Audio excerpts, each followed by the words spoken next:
বোৱাৰী অ মা মই তোমাৰ ভাইটিৰ কাৰণে এডাল ৰাখি লৈ আহিছোঁ অহা সপ্তাহলৈ ৰাখি বন্ধন নহয়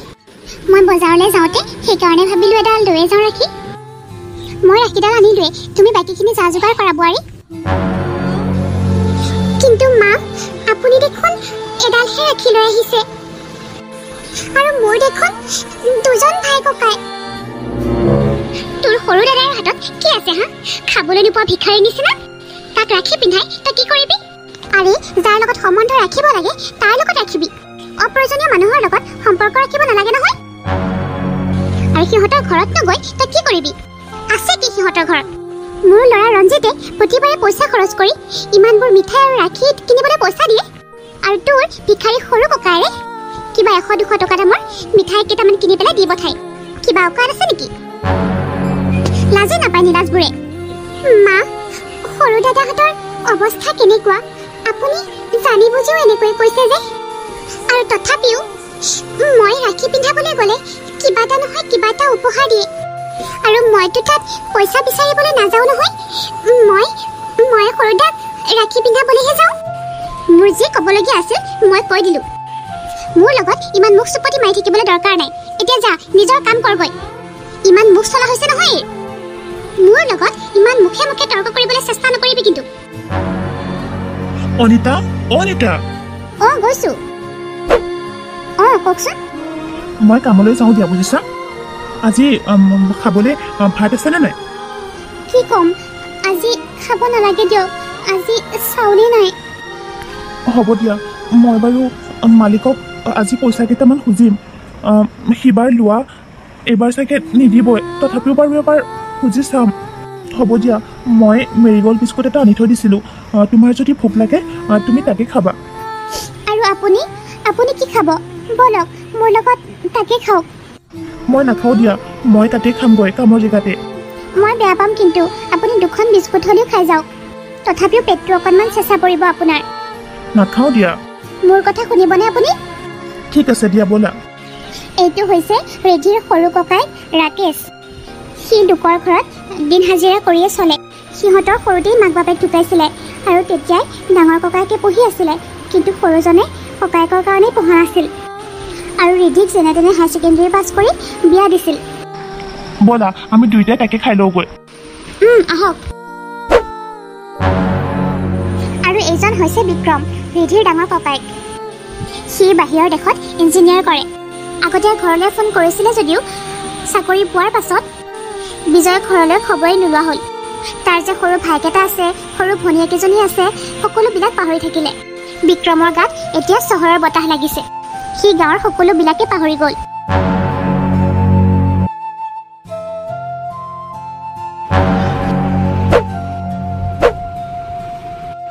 অহা সপ্তাহলৈ ৰাখি বন্ধন আপোনাৰ ভণ্টিওতো ঘৰলৈ আহিব আপুনি কিবা এটা কৰি পইচা কেইটামান আগতীয়াকৈ যা যোগাৰ কৰক আকৌ তাইকতো কিবা এটা দিয়া দূৰৰে কথা তাইৰ জীয়েককো কিবা এটা দিব লাগিব নহয় সেইকাৰণে আপুনি মালিকক সুধিবচোন কেইটামান পইচা আগতীয়াকৈ দিব পাৰে নেকি তুমি দেখোন ঘৰৰ অৱস্থাটোৰ কথা জানাই মই দেখোন আগতে এডভান্সকৈ পইচা লৈ থৈ দিছোঁ আকৌ এতিয়া পইচা বাৰু ক'ৰ পৰা আহিব বেলেগ নকৰিলেও ৰিধিৰ জীয়েকৰ কাৰণে কিবা এটাতো ল'বই লাগিব হয়নে নহয় কওকচোন ৰিধি শহুৱেকৰ লগত থাকে আমাৰ কাৰণে তাই কিবা কথা শুনিব সেইটো মই নিবিচাৰোঁ আমি একো এটা উপহাৰ নিদিলে তাইকে কথা শুনাব শাহুৱেকহঁতে তাইকতো শাহুৱেকে সুধিবই কি উপহাৰ দিছে বুলি তেতিয়ানো তাইক কি বুলি ক'ব বেচাৰীজনীয়ে আমাৰ অৱস্থাটোৰ কথা বুজি পায় আমাকতো তাই একোৱেই নকয় বা একোৱেই দাবী নকৰে কিন্তু শাহুৱেকহঁতৰ আগত তাই কেনেকৈ এনেকৈ নিমাত হৈ থাকিব আমাৰ দুখীয়া মানুহৰ কাৰণে কিবা এটা উৎসৱ আনন্দৰ বিষয় নহয় কিবা এটা উৎসৱ অহাৰ আগতেই খৰচৰ চিন্তাই টোপনিয়ে দেখোন ভাঙি পেলায় আপুনি চিন্তা নকৰিব কিবা এটা ব্যৱস্থা হৈ যাব গোটেই বছৰটোৰ ভিতৰত মোৰ ভনীজনী এবাৰেই আহে মোক লগ কৰিবলৈ এই দিনটোতো দুৰ্ভগীয়া ককায়েকটোৱে তাইক একোৱেই দিব নোৱাৰে ইয়াতকৈ আৰু দুখৰ বিষয় কি হ'ব পাৰে কোৱাচোন মই বৰ দুৰ্ভগীয়া নাজানো আৰু ভগৱানে মোৰ কপালখন কেনেকৈ লিখিলে অকণমানো মোৰ কপালত সুখ বুলিবলৈ নাই ইমান কষ্ট কৰি ককায়েকক পঢ়ালে নহয় এতিয়া ককায়েকে দেখোন ফোন এটা কৰিও খবৰ নলয় হ'ব দিয়ক আপুনি নাকান্দিব আপুনি এনেকৈ কান্দিলে মোৰ বহুত দুখ লাগে মই বাৰু কিবা এটা ব্যৱস্থা কৰিম আপুনি আনন্দ মনেৰে তাইক মাতাৰ ব্যৱস্থা কৰক বাৰু ঠিক আছে দিয়া এতিয়া থাকা মই কামলৈ যাওঁ ঠিক আছে দিয়ক এনেকুৱা ককায়েক থকাতকৈ নথকাই ভাল ইমান কষ্ট কৰি এখেতে দিন হাজিৰা কৰি কৰি নিজেই নপঢ়িলে ভালে কিন্তু আজি ককায়েকে ফ্ৰী নাচায় হেল্ল' ডাঙৰ দা ভণ্টি তই কাম এটা কৰিবিচোন সৰু দাকো তোৰ ওচৰলৈ মাতি পঠিয়াবিচোন মই তাতেই গৈ পেলাই দুইটাকে মানে ৰাখি পিন্ধাই থৈ আহিব পাৰিলোঁ হয় ৰিধি তই ফোন কৰিলে ভালেই হ'ল মই তোকেই ফোন কৰিবলৈ ওলাইছিলোঁ মই মানে অফিচৰ কামত চহৰৰ বাহিৰলৈ যাব লাগিব গম পাইছনে মই ৰাখি বন্ধনৰ গিফ্টটো মই পাৰ্চেল কৰি তোলৈ দি পঠিয়াইছোঁ ৰাখি পিন্ধাবলৈ তই ইয়ালৈকে আহিব নালাগে তইনো ইমান পবিত্ৰ দিনতো বাহিৰলৈ নগ'লে নহয়নে এখন জৰুৰী মিটিং আছে তাত যাবই লাগিব ঠিক আছে দে ডাঙৰ দা যেনেকৈ তই কৈছ আৰু হ'ব দে এতিয়া মই ফোন ৰাখিছোঁ মই যাম বুলি কোৱাৰ পাছতো ডাঙৰ দাই মোক যাবলৈ মানা কৰিছে মইনো ক'ত ইমানকৈ যাওঁ বছৰটোৰ মূৰত এবাৰ যাওঁ আৰু মই চাগে কাকো ৰাখি পিন্ধাবই নোৱাৰিম হেল্ল' সৰু বৌ ৰিধি কোৱা সৰুদা ক'ত গ'ল সৰুদা কামলৈ গৈছে আকৌ তোমাৰ ভালনে ভালেই দিয়া বৌ ৰিয়াঞ্চিয়ে কি কৰি আছে তাই খেলি আছে বৌ মোক ক্ষমা কৰি দিবা এইবাৰ ৰাখি বন্ধনত মই তালৈ যাব নোৱাৰিম নহ'লে কাম এটাকে কৰিবা পুতলাৰ হাতেৰে এডাল ৰাখি লৈ পেলাই দাদাক বান্ধি দিবা ৰিধি তুমি অহা হ'লে দাদাই বৰ ভাল পালে হয় তুমি বছৰটোৰ মূৰত এবাৰহে আহা সেই ৰাখিডালৰ কাৰণে তোমাৰ সৰুদাই অপেক্ষা কৰি থাকে ভণ্টি কেতিয়া আহিব মোক ৰাখি পিন্ধাবলৈ এতিয়া কৈয়ে আছে মা ৰিয়াঞ্চি তুমি পেহীহঁতৰ ঘৰলৈ যাবা ময়ো যাম নাই এইবাৰ নাযাওঁ দে কিন্তু কিয় মা তাত যোৱা হ'লে মই পুতলাৰ লগত খেলিব পাৰিলোঁ হয় হ'ব দিয়া তুমি খেলা গৈ যোৱা হ'ব দিয়া মা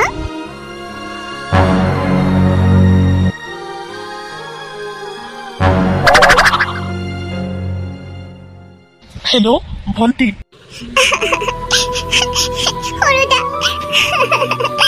ভণ্টি তই এনেকৈ কিয় কান্দিছ কি হৈছে তোৰ সৰুদা মই বহুত ডাঙৰ সমস্যা এটাত পৰিছোঁ ৰিয়াঞ্চিৰ বাপেকৰ বহুত ডাঙৰ এক্সিডেণ্ট হৈছে সৰুদা কি হয় নাজানো আৰু ডক্টৰে কৈছে বহুত চিৰিয়াছ বহুত তেজ লাগিব বুলি কৈছে আৰু এখেতৰ ব্লাড গ্ৰুপটো আৰু লগতে মিলা নাই সৰুদা মই বহুত অকলশৰীয়া হৈ পৰিছোঁ সৰুদা মই একো বুজিবই পৰা নাই কি কৰোঁ মই যদি কম সময়ৰ ভিতৰতে আমি টেষ্টটো মিলাই দিব নোৱাৰোঁ তেতিয়াহ'লে কোনখিনি সময়ত কি হয় কোনেও নাজানে তেনেকৈ কৈছে ডক্টৰে ভণ্টি তই একেবাৰে চিন্তা নকৰিবি তোৰ সৰুদা এতিয়াও জীয়াই আছে মৰি যোৱা নাই তই একেবাৰে চিন্তা নকৰিবি তই সাহসী হ তোৰ বয়সক লৈ পেলাই মই এতিয়াই হস্পিটেল গৈ আছোঁ তই চিন্তা নকৰিবি কিন্তু আৰু কান্দি কুটিও নাথাকিবি সোনকালে আহ দাদা মই ডাঙৰ দাকো ফোন কৰিছিলোঁ সৰুদা সি ক'লে মই অলপ বিজি আছোঁ পিছত ফোন কৰিম আৰু কল বেক নকৰিলে আৰু কৈছে মোক প্ৰতিবাৰে ফোন কৰি কৰি ডিষ্টাৰ্ব কৰি নাথাকিবি ৰিধি তই এইবিলাক কথা এতিয়া ভাবি থাকিব নালাগে তই এতিয়া খালি ৰঞ্জিতৰ ওচৰত গৈ তাক চা তাক কেয়াৰ ল বৌ আৰু মই এতিয়া গৈ আছোঁ তই তোৰ ধ্যান ৰাখিবি অনিতা বহুত ডাঙৰ সমস্যা হৈছে গম পাইছানে মোৰ ভনীজনী বহুত ডাঙৰ বিপদত পৰিছে আমি এতিয়াই যাব লাগিব কি হ'লনো ৰেডিঅ'টো কালিয়ে ফোন কৰিছিল এইবাৰ ৰাখি বন্ধনত তাই আহিব নোৱাৰে বুলি কৈছিলে লগতেনো কি ইমান ডাঙৰ সমস্যাত পৰিলে তাই ৰঞ্জিতৰ বহুত ডাঙৰ এক্সিডেণ্ট হৈছে বোলে অনিতা ৰঞ্জিত বহুত ডাঙৰ বিপদত পৰিছে আৰু তাই অকলশৰীয়া হৈ কান্দি আছে হস্পিটেলতে আমি দুইটাই এতিয়াই যাব লাগিব সোনকাল কৰা যোৱা তুমি সোনকালে যদি তেজৰ ব্যৱস্থাটো কৰি দিয়া নাযায় তেতিয়াহ'লে কি হয় বোলে কোনেও নাজানে গতিকে সোনকাল কৰা তুমি যোৱা ৰ'ব মই এতিয়া বেগটো লৈ আহোঁ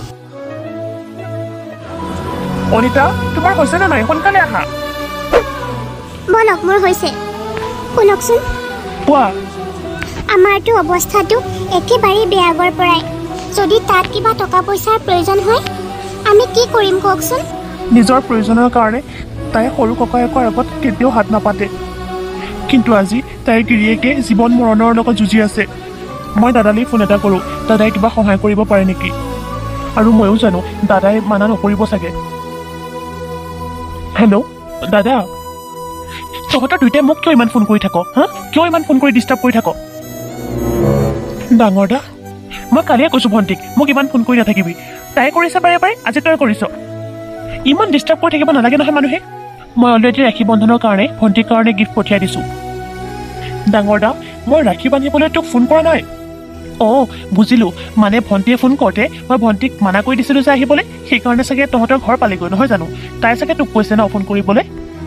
আৰু তোৰতো একো অকাদে নাই ভণ্টিক মাতি পেলাই ভালকৈ এসাঁজ খুৱাবলৈ পিন্ধাবলৈ নহয় জানো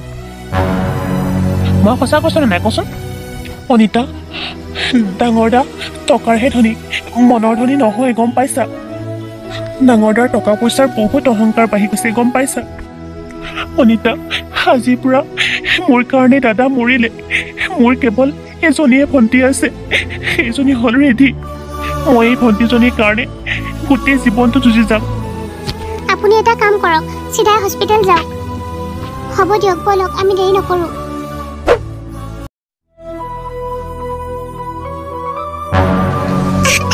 কি হৈ গ'ল এইবোৰ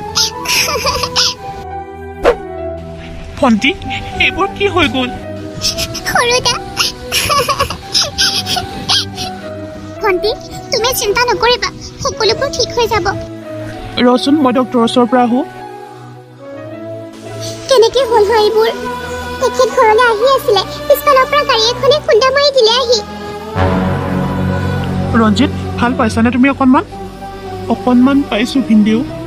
ঠিক আছে দিয়া তুমি চিন্তা নকৰিবা মই তোমাক টেষ্ট দিম মই চেক কৰিছিলোঁ তোমাৰ আৰু মোৰ টেষ্ট মিলিছে মোৰ কিবা এটা হ'লে ইহঁতৰ কি হ'ব ৰিয়াঞ্চি আৰু ৰিধিৰ কি হ'ব তোমাৰ হা একো নহয় আমি আছোঁ নহয় তুমি চিন্তা নকৰিবা ৰঞ্জিত মা দেউতাৰ ভাল হ'বনে ভাল হ'ব মাজনী তুমি নাকান্দিবাচোন ৰিধি ৰিয়াঞ্চি মাজনী সৰুদা এইবোৰ কি হৈ গ'ল সৰুদা ডাঙৰ দাক ইমান ফোন কৰিলোঁ ডাঙৰ দাই যেনেকৈ মোক ক'লে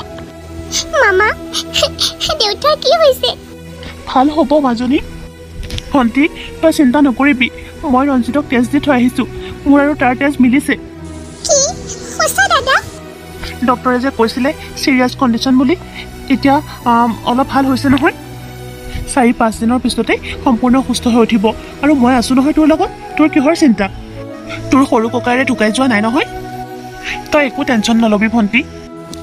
সৰুদা তই মোক ক্ষমা কৰি দিবি প্ৰতিবাৰে ৰাখি পিন্ধাবলৈ যোৱাৰ সময়তে ডাঙৰ দাই ফোন কৰি মোক বহুত ইনচাল্ট কৰে কয় ভিক্ষাৰীটোৰ ওচৰলৈ নগ'লে নহয়নে কয় ভিক্ষাৰীটোৱে কিমান পইচা দিলে আৰু বহুত কিবা কিবি কয় সৰুদা আনকি ৰঞ্জিতহঁতৰ ঘৰতো তোক ৰাখি বান্ধিবলৈ যাবলৈ কোনেও নিদিয়ে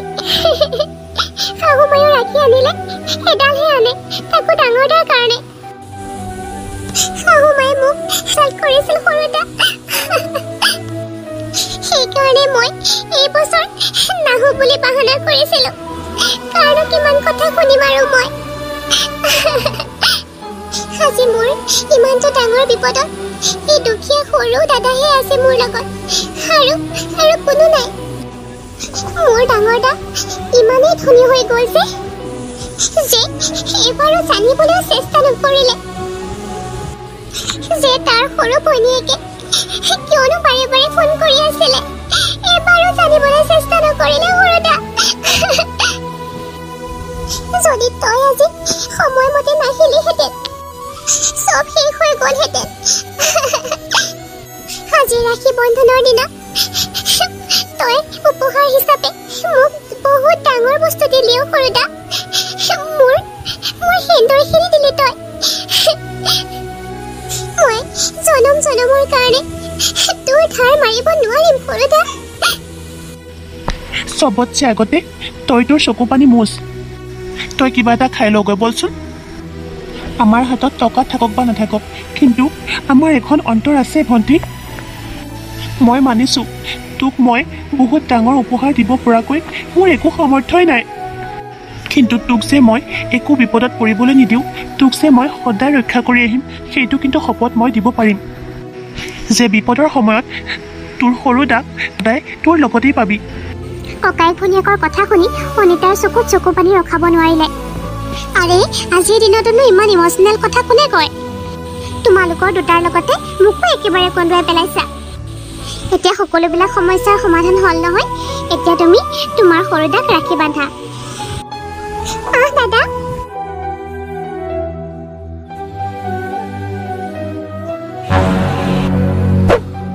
ৰিধি ৰিধিয়ে ভিক্ষাৰী ককায়েক গৈ আহিছে। আকৌ কিবা খুজিবলৈ আহিছে নে কি? দাদা বৌ আহিলা, আহা ভিতৰলৈ। সৰুদা সৰু বৌ আহিলা। আৰু মা আপুনি কি ধনী দুখীয়াৰ কথা কৈ আছে হা? কোন ভিক্ষাৰী বুলি কৈ আছে আপুনি? আপুনি যাক ভিক্ষাৰী বুলি কৈছে তেখেতৰ কাৰণে আপোনাৰ ল'ৰা বাচিছে। আপুনি গম পাইছেনে নাই? কি কথা ক'বলৈ আহিছ হা? মোৰ ল'ৰাক ডক্তৰে বচাইছে। নহয় মা, মোৰ ব্লাড গ্ৰুপটো কাৰো লগতে মিলা নাছিলে, আৰু সৰুদাৰ ব্লাড গ্ৰুপটো মোৰ লগত মেটচ কৰিছিলে। তুমি সৰুদা আৰু সৰু বৌক বুলি এনেই হিংসা কৰা মা। সিহঁত ধনৰ দুখীয়া হ'ব পাৰে, কিন্তু সৰুদা আৰু সৰু বৌ মনৰ দুখীয়া নহয়। মা আপুনিতো বজাৰলৈ গ'লেও ডাঙৰ দাৰ কাৰণেহে ৰাখি আনে আৰু সৰুদালে পাহৰি যায়। কিন্তু বিপদৰ সময়ত যেতিয়া ডাঙৰ দাক বাৰে বাৰে ফোন কৰিলোঁ, ডাঙৰ দাই ক'লে মোক ফোন কৰি ডিষ্টাৰ্ব কৰি নাথাকিবি। এবাৰো নুসুধিলে সৰু ভনীয়েকেনো কিয় ইমান বাৰে বাৰে ফোন কৰি আছিলে। ৰাকেশ, অনিতা, তোমালোকে মোক ক্ষমা কৰি দিবা। তোমালোকক মই দুখীয়া বুলি বৰকৈ হাঁহিছিলোঁ। মই জনাই নাছিলোঁ তোমালোকৰো যে এখন ভাল অন্তৰ আছে। হ'ব দিয়ক মা, এইবিলাক পাহৰি যাওক। আৰু এই সকলোবিলাকে কথাবোৰ বুজি পাইছে যেতিয়া এতিয়া আৰু এইবিলাক ধৰি থাকি লাভ নাই। অঁ সৰুদা সৰু বৌ, আজি তোমালোকে যাব নোৱাৰা। তোমালোকে দুদিন থাকিবই লাগিব। পুতলা মামাকৰ ঘৰত আছে নহয়,